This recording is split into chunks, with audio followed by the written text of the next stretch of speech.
Yung dalawang naka-arrow dyan guys, yung sa taas, yan yung nag-viral kong video, short videos. Yung dyan sa baba, yan yung ano, mga comment nila na hindi daw masyadong malinaw yung paliwanag ko sa short videos. Kaya gumawa ako ng long video.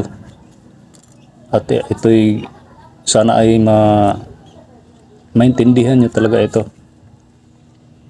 Kaya gumawa ako ng mahabang video. Yan.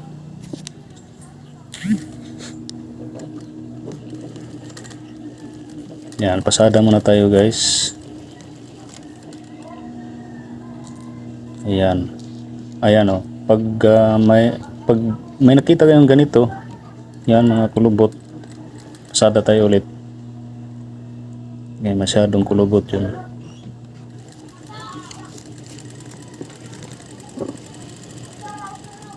Oh, ayan.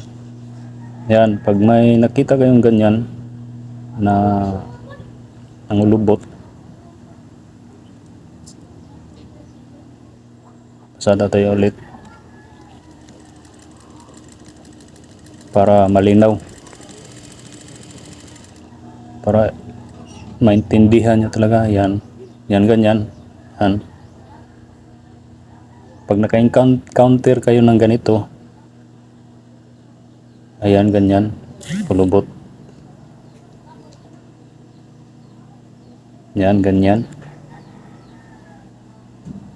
So ibig sabihin yan, dito kayo mag-adjust. Itong gilid na to, higpitan nyo lang. Kasi minsan lumuluwang eh. Yan ganyan, higpitan nyo lang. Yan. Tapos pasada. Kung sa tingin nyo na medyo sobra, balik nyo. Yan. Balik nyo ulit. Kaya medyo sobra.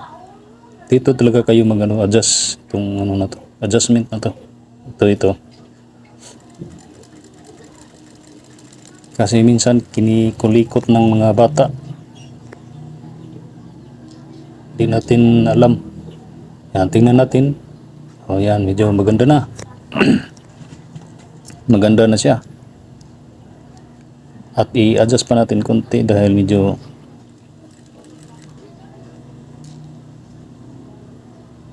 yan, adjust pa natin konti. Kayo nang bahala mag-adjust dyan. Kasi dyan talaga ang adjustment.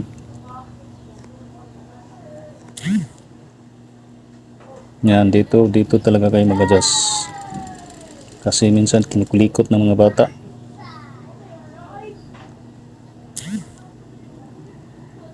Tingnan natin. Oh, ayan. Okay na.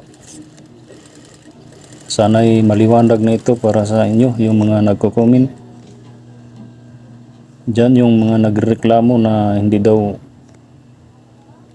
malinaw yung ano. Ayan. Okay na, di ba?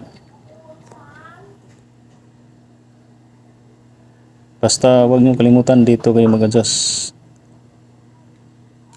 Kasi minsan kinukulikot ng mga bata.